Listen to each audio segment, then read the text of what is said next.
nada más antes de pasar a las preguntas. El día de hoy, como todos sabemos, toma posesión, le llaman en inglés la inauguración del presidente Trump. Ayer dio un discurso y estamos esperando también no solo lo que vaya a decir el día de hoy, sino también las acciones que se vayan a desarrollar. Nuestro objetivo pues es, una vez que ya tome posesión, entrar en contacto con su equipo, que ya ha habido pues alguna comunicación informal dado que todavía no toman posesión, y ya tomando posesión pues entraremos en comunicación y sabemos que va a haber un acuerdo en los distintos temas. Ese es nuestro objetivo, el acuerdo en los distintos temas. De todas maneras, es importante que se conozca que México ha estado trabajando en una estrategia para todos aquellos migrantes que quieran llegar a Estados Unidos. Es una estrategia integral, humanista. Y eso ha permitido que menos migrantes lleguen a la frontera norte. Y al mismo tiempo, esto que mencionaba el canciller, una de las colaboradoras del presidente Trump dijo que iba a desaparecer esta aplicación que se llama CBP-1, CBP-1, que ha ayudado a que los migrantes no tengan que llegar a la frontera norte a esperar el asilo, que es una de las formas para poder entrar a los Estados Unidos. Entonces nosotros, uno de los temas que vamos a plantear es que se permita hacia esta aplicación u otras aplicaciones que podamos tener un esquema similar para que desde un país de Centroamérica o desde sus propios países o en el sur de México pueda seguir habiendo esta posibilidad de acceder a la aplicación. Esto ayuda mucho para evitar la presión fronteriza en el norte de nuestro país y en el sur de los Estados Unidos, la frontera México-Estados Unidos, entre otros temas relacionados con la migración. Segundo, las y los mexicanos son muy importantes para la economía de Estados Unidos y eso lo sabe la administración Trump. En caso de que haya deportaciones, que sería una medida unilateral de ellos, además de defenderlos en Estados Unidos con la red consular y de apoyo de abogados y otros esquemas de apoyo, también cuando lleguen a México ya hay un programa integral que tiene que ver con apoyos de bienestar, con ingreso al IMSS, con apoyo para empleo, con transporte para que puedan llegar a sus lugares de origen, un pequeño apoyo inicial que les permita también, si llegan sin recursos, poderlos tener para poder llegar. En fin, un esquema integral que hemos estado trabajando, que presentó en este momento con un adelanto la secretaria Rosa Isela. Y el tercer tema, que es importante, es esto que implementó el presidente Trump en su primer periodo, que es esto que le llaman el MPP, que es una decisión unilateral de ellos para que quien quiera tener asilo en los Estados Unidos no entre a Estados Unidos, sino que espere en otro país. Y por eso nuestra insistencia para que se abra esta posibilidad de acceder al asilo, no solo desde la frontera de manera presencial, sino también a distancia, sea en el sur de nuestro país o en otros países. En eso estamos trabajando, entre otros temas, para cuando tengamos esta reunión bilateral entre el equipo del presidente Trump y el equipo del gobierno de México. Y a nuestros paisanos y paisanas decirles que, primero, que no están solos, y segundo, que también hay que guardar la calma, que hay que ver también cómo se desarrolla durante estas semanas el proceso. Esto es lo que queríamos plantearles. Adelante. Sí, muy buenos días, presidenta Demian Duarte de Sonora Power.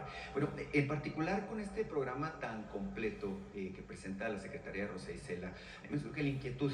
Seguramente habrá quienes pudieran ser deportados, pero también seguramente yo conozco mucha gente que vive en Estados Unidos y que seguramente tiene ganas de regresarse a su país.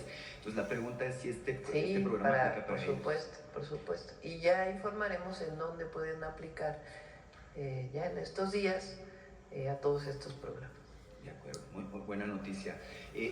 Sobre el particular, hoy aparece una encuesta en el periódico El Heraldo, donde el 79% de los mexicanos le apoyamos, digo porque yo me incluyo, en la actitud, en la respuesta que usted ha tenido pues, a cada uno de los embates que ha tenido verbales del presidente electo, que pronto en unas horas será presidente en funciones Donald Trump.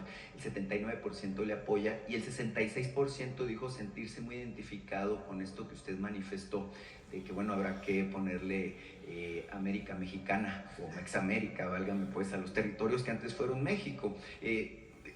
¿Qué opina usted sobre este respaldo masivo que tiene de parte de los mexicanos? Pienso que... A ver, pon la encuesta primero.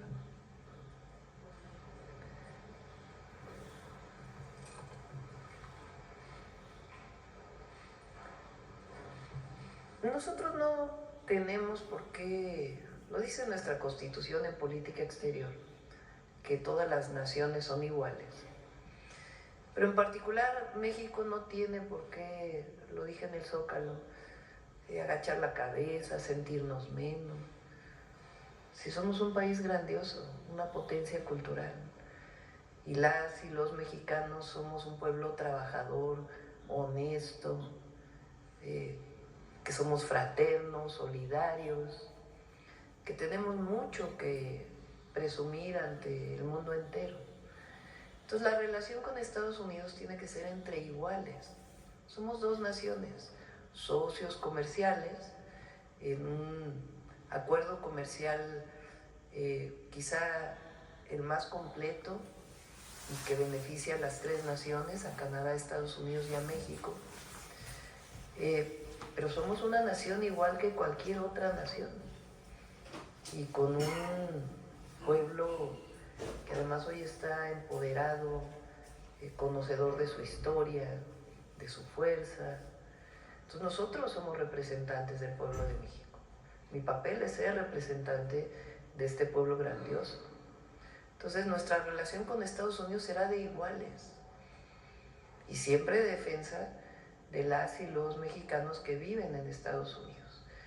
Y pues ya se encontrará el momento, que esperamos que sea pronto, de diálogo, colaboración en la que nuestros equipos se encuentren para llegar a acuerdos en distintos temas, en temas migratorios, en temas de reconocimiento del trabajo de los mexicanos y mexicanas en Estados Unidos, en temas de narcotráfico, en temas de armas que cruzan de Estados Unidos a México, y también temas culturales y por supuesto los temas comerciales. Entonces, siempre como iguales. Claro que sí. El contexto es muy interesante porque evidentemente México está en camino de convertirse, usted habla de la potencia cultural, reiterando, yo reitero este asunto de que yo también veo que nos estamos convirtiendo en una potencia económica. Y usted, bueno, la semana pasada, justo hace una semana, presentó el Plan México, en donde habla, bueno, de estrategias muy certeras, objetivos, algunos muy ambiciosos, pero creo que alcanzables. Estaba revisando, por ejemplo, cómo andamos en términos del tamaño de nuestra economía y estamos realmente pues, a unos pasos de rebasar, por ejemplo, a Rusia o a Canadá y entrar al top 10.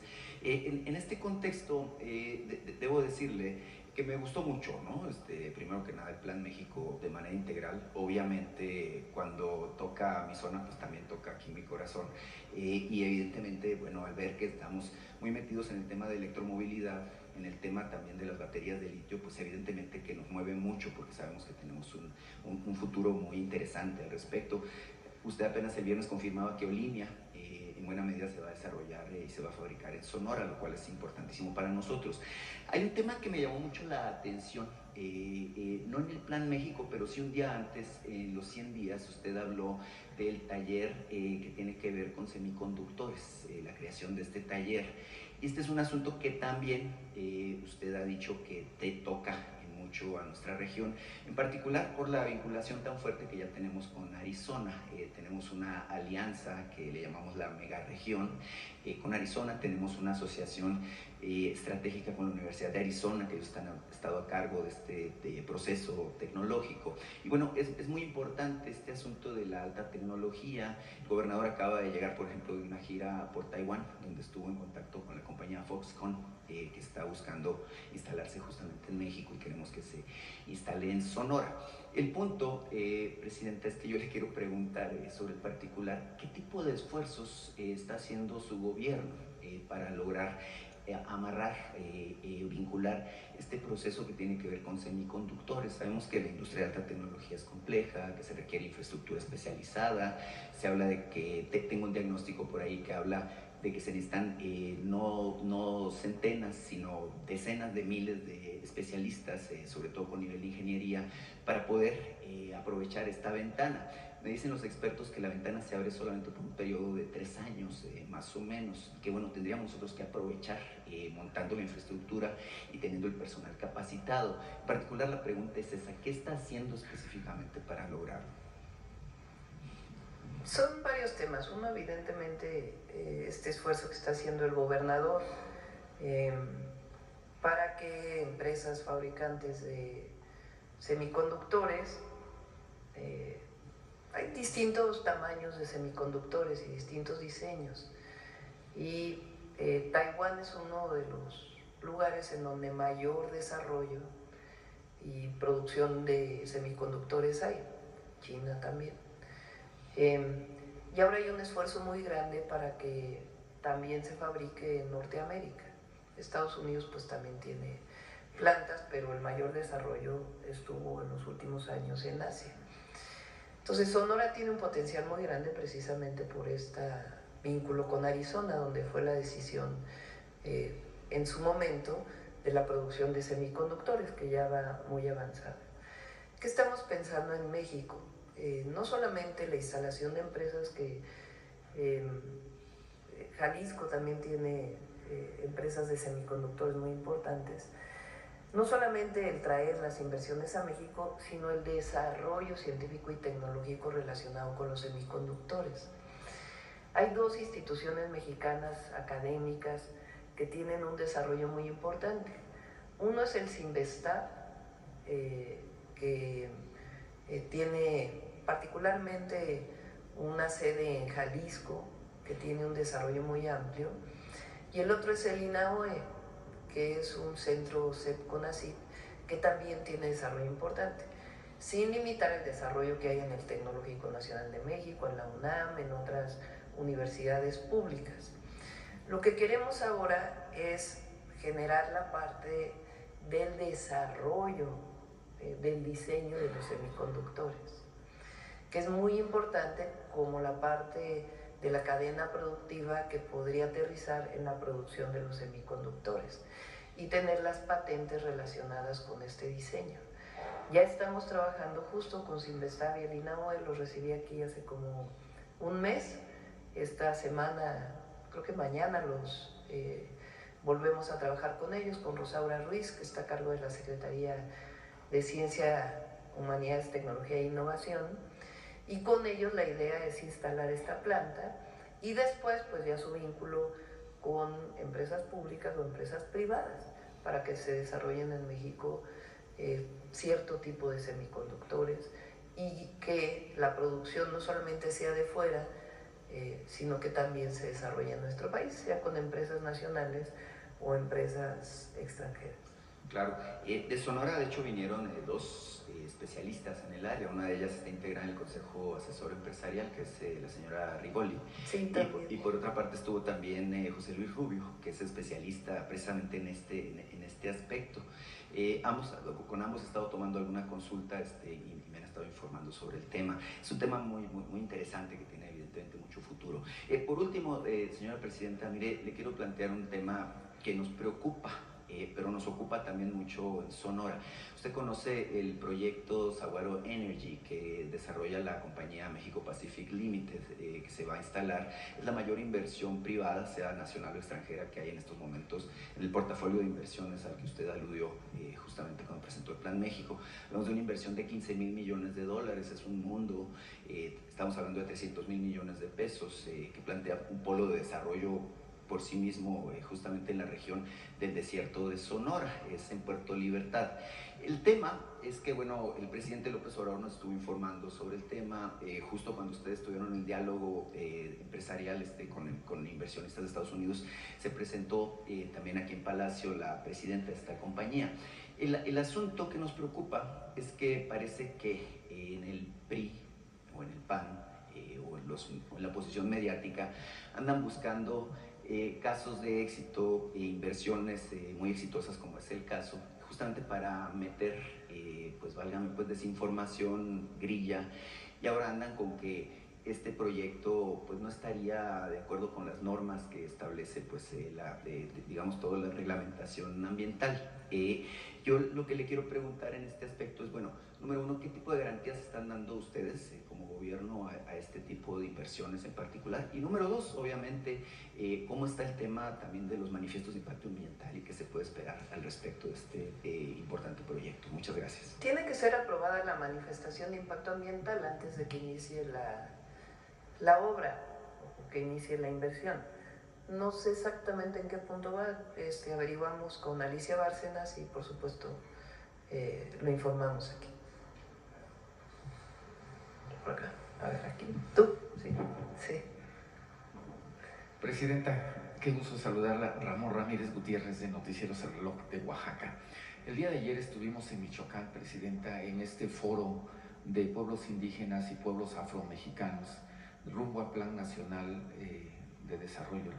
Y la verdad que fue un encanto encontrarse con más de 3,000 personas con diferentes lenguas, 65 grupos indígenas, ver vestimentas, escuchar la poesía de sus voces. Pero bueno, dentro de todo esto se habló de la coincidencia de los grupos indígenas con su política al interior de la República Mexicana y de desarrollo, y de que ahora sean sujetos de derecho los pueblos indígenas. Pero resaltarle y preguntarle una situación: los pueblos afros también se manifestaron, Presidenta, en este foro y pidieron de parte del Estado mexicano una disculpa pública por todos los agravios que han sufrido a través de la historia. Usted, que representa al Estado mexicano, ¿estaría usted dispuesta a tener una disculpa pública a los pueblos afromexicanos? Primera pregunta, Presidenta. Los planes de justicia tienen como principio esa disculpa pública.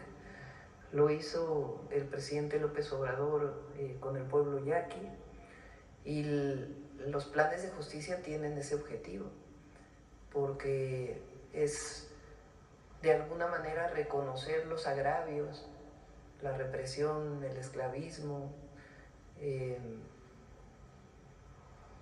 esta política discriminatoria que se siguió particularmente en el porfiriato. Entonces, en todos los casos, cuando hay plan de justicia, porque no es solo la disculpa, que por supuesto estamos dispuestos a darla, si nosotros lo estamos pidiendo hacia España, pues evidentemente que nosotros otorgamos ese beneficio a los pueblos indígenas y a México en general y a los afromexicanos, pero tiene que ir acompañado de un plan de justicia. Entonces, por eso este programa de planes de justicia, esta estrategia es fundamental. La vamos a seguir ahí donde ya se implementó, y seguimos trabajando para todos los pueblos de México un plan de justicia que permita resarcir, promover, reconocer la riqueza cultural de México. Mi segunda pregunta, Presidenta. Usted dijo en su evaluación de los 100 días que antes de que terminara el mes de enero estaría usted inaugurando la autopista Mitla-Tehuantepec. Vamos el próximo fin de semana. El próximo fin de semana. Sí, ya está lista. Preguntarle, Presidenta, si además de esta inauguración de esta carretera estará usted iniciando, por ejemplo, la de Tustepec, que se ha anunciado, la de La Costa, sí, o algunas otras carreteras. Voy a recorrer. Ahora estuve en la montaña, fue una gira de verdad hermosa. Estuvimos primero en Acapulco anunciando este esquema en donde Fonatur destina recursos para el mejoramiento de Acapulco y un esquema de planeación del puerto, además de una inversión importante que vamos a hacer. De ahí fuimos por la costa hacia Copala, hicimos un programa de entrega de fertilizantes, que es importante porque nos apuramos ahora y estamos entregando los fertilizantes a tiempo para la cosecha de este año, o para la siembra y cosecha de este año, perdón. Y de ahí nos subimos por la carretera hacia Tlapa, Guerrero. Son alrededor de 3 horas de camino, e hicimos como casi 8 horas de camino, 7 horas de camino, porque nos pararon como 30 veces en cada lugar, en algunos casos solicitando caminos, peticiones, pero en muchos casos como agradecimiento, como fiesta, como recibimiento, algo que tiene el pueblo de México, que es algo hermosísimo. Y ahí vamos a hacer algunos caminos, vamos a continuar con los caminos artesanales y otros caminos que está pidiendo desde hace tiempo. En Tlapa pues visitamos el centro del Teletón, que ha ayudado muchísimo, y de ahí pues nos fuimos hacia la Mixteca Poblana. Llegamos a Izúcar de Matamoros y luego regresamos a tener un evento para la entrega de tarjetas de mujeres pensión, la pensión Mujeres Bienestar. La Mixteca sigue teniendo muchísimas necesidades, es la Mixteca poblana, guerrerense y oaxaqueña. Entonces mi objetivo este fin de semana que viene es ir a inaugurar la carretera, pero bajar hacia Pinotepa desde Huajuapan de León, para visitar justo esos caminos que son de los caminos más afectados pues porque no se les ha dado mantenimiento. Muchos de ellos son estatales, no federales. Pero antes de iniciar una nueva carretera queremos pues arreglar esos caminos, que es una necesidad muy grande para todos los pueblos de la Mixteca. Entonces vamos a ir para entregar los programas de bienestar, particularmente el de mujeres, a seguir entregando fertilizante y además pues a hablar con la gente para el tema de los caminos y también el plan de justicia de los pueblos de la Mixteca oaxaqueña. Gracias, Presidenta. Ojalá su gira contemple a Tlaxiaco, el corazón de la Mixteca oaxaqueña. Pues Tlaxiaco, hay 2 vías, ¿no? Por Tlaxiaco o por Huajuapan. Sí. Bueno, de Huajuapan hay 2 caminos para ir a Pinotepa, entonces estamos decidiendo por cuál. Presidenta, ya por último, preguntarle, dentro del Plan Nacional Hídrico que usted ha presentado, hay una situación, las plantas tratadoras de aguas residuales para recuperar los ríos. Sabemos que el Lerma, el Atoyac lo tiene usted en prioridad, pero hay arroyos pequeños, ríos pequeños en muchos municipios que están contaminados. ¿Contempla usted en este Plan Hídrico 2025 plantas tratadoras para municipios? Los municipios no les alcanza el presupuesto, particularmente en Oaxaca, pero creo que es a nivel nacional, para tener plantas tratadoras, algún esquema, programa para recuperar estas aguas contaminadas que principalmente contaminan ríos. Vamos a iniciar por estos 3 ríos y sus afluentes. Son los 3 ríos más contaminados del país. Y por otro lado, el programa integral que lleva la Comisión Nacional del Agua tiene los planes maestros municipales, con el objetivo de que haya recursos del municipio, del estado y de la federación para poder atender un plan, no solamente una acción, sino un plan para la mejora del acceso a agua potable y el saneamiento. Entonces depende mucho de las y los presidentes municipales, con el recurso que tengamos, si entramos al saneamiento de los ríos o también al acceso de agua potable. De todas maneras es un plan que va a permanecer durante todo el sexenio. Acá creo que estabas desde el otro día, ¿no? Aquí en medio que no has preguntado. Buenos días, Presidenta. Buenos días a todas y a todos.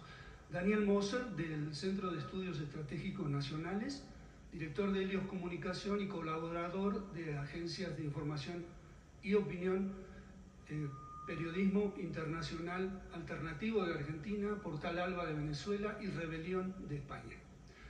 En primer lugar, quería comentarle que el Centro de Estudios estuvo trabajando durante todo un año, terminamos en octubre de este año, un estudio sobre los primeros 6 años del proceso de cuarta transformación y nos concentramos en los desafíos pendientes y en propuestas concretas para cada uno de ellos.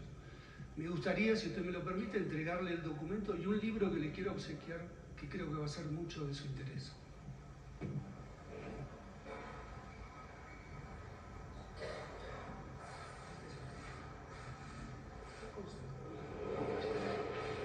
Este es el libro.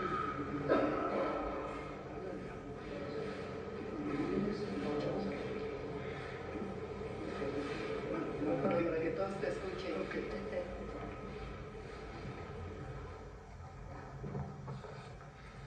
Le comentaba que el libro es Calibán y la bruja. Se trata de una investigación muy documentada sobre el papel y el liderazgo de las mujeres en el periodo precapitalista entre el feudalismo y el capitalismo. Ellas defendían el interés y el territorio y las propiedades comunales contra la privatización que estaba empezando a hacerse ya en esa época.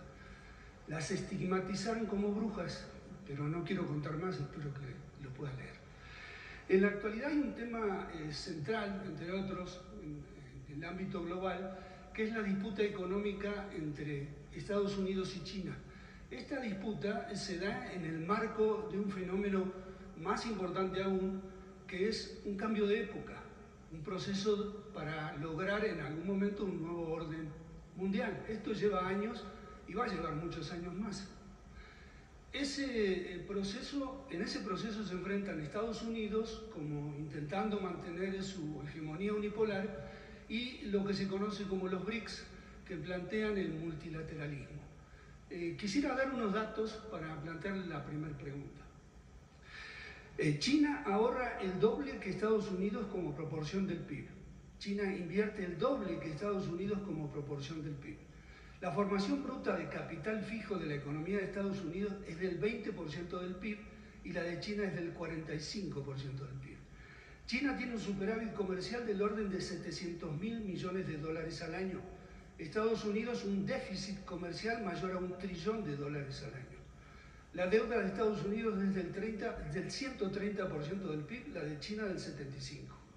En 1945, a término de la Segunda Guerra Mundial, Estados Unidos aportaba más del 50% del Producto Interno Bruto global. En 2024 es solo del 22%. De los depósitos de bancos centrales del mundo, en 1999, en dólares era de 71%, hoy es de casi 60%. El golpe mayor al proceso de pérdida de hegemonía de Estados Unidos como potencia no será seguramente un enfrentamiento militar, sino en términos económicos y financieros. En 2024, en su 16ª reunión de BRICS, se le dio la bienvenida a 13 países y se anunció que 30 naciones más manifestaron interés en sumarse a los BRICS. En 1992, la participación del PIB mundial del G7 fue del 45%, las naciones del hoy BRICS solo del 16%. En 2024 el G7 tiene el 30% y los BRICS el 35%. Ya termino. Entre 2000 y 2023, los países del hoy BRICS crecieron su participación en las exportaciones mundiales del 10 al 23%. El G7 cayó del 45 al 29%. Finalmente, en términos del crecimiento económico, el FMI previó para 2024, ya están las cuentas, que los países del BRICS crecerán a una tasa promedio del 3.6 y el G7 del 1%.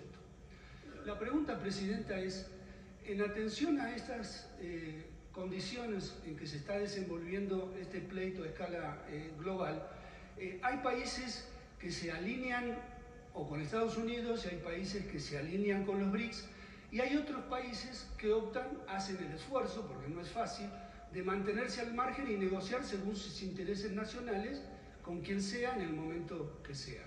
La pregunta concreta, Presidenta, es si su gobierno está analizando o analizará crear un grupo multidisciplinario que investigue a fondo las condiciones de este fenómeno que se está dando para saber si México se alinea en un lado o en otro o se mantiene independiente.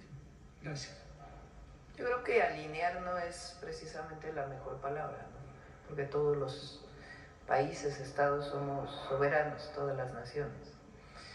El asunto aquí es que nosotros desde hace ya muchos años y en particular desde hace, ¿cuándo se firmó el TEMEC? En 2000. En el 2020, con el nuevo tratado México, Estados Unidos, Canadá. México es socio comercial de Estados Unidos. De hecho, parte de lo que hemos estado planteando es que solo con este tratado comercial y con esta alianza se puede competir con otras regiones del mundo. Es decir, Estados Unidos no puede solo, necesita necesariamente de Canadá y de México. Incluso nosotros hemos estado planteando, desde el presidente López Obrador, que esto debería de ampliarse a toda América y tener realmente un bloque económico en nuestro continente. Ahora, ¿qué es lo que planteamos con el Plan México? Fíjate, nada más por los datos. México prácticamente duplicó sus exportaciones a Estados Unidos del 2018 al 2024, gracias al tratado. Entonces, es fundamental para nuestros países fortalecer este esquema con soberanía. Por eso digo que alinear no creo que sea la mejor palabra. La soberanía, nosotros somos un país libre, independiente, soberano, y somos socios comerciales de Estados Unidos, y eso le ha ayudado a Estados Unidos, le ha ayudado a México y también a Canadá. Eso no implica que no tengamos acuerdos comerciales con otros países. Podemos tener, se está trabajando por ejemplo con Europa, en el tratado comercial que ya existía, porque necesariamente viene su proceso de renovación. Entonces, no quiere decir que es el único país, pero sí creemos que ha sido benéfico para nuestro país. Repito, con nuestra soberanía y nuestra independencia. Ahora, ¿qué planteamos nosotros? Que recuperemos también en México la producción de muchos bienes que durante todo el periodo neoliberal se perdieron. Entonces, que si bien tenemos un acuerdo comercial, también tenemos un Plan México, para que se recupere en México la producción de cadenas productivas que permitan pues también tener mayor inversión, mejores empleos, mejor remuneración para el pueblo de México a partir de un esquema de planeación territorial de nuestro país, basado en dónde están los recursos naturales. Entonces, es la relación con Estados Unidos y Canadá, sin cerrarnos a otros lugares del mundo, pero al mismo tiempo fortaleciendo la producción en nuestro país.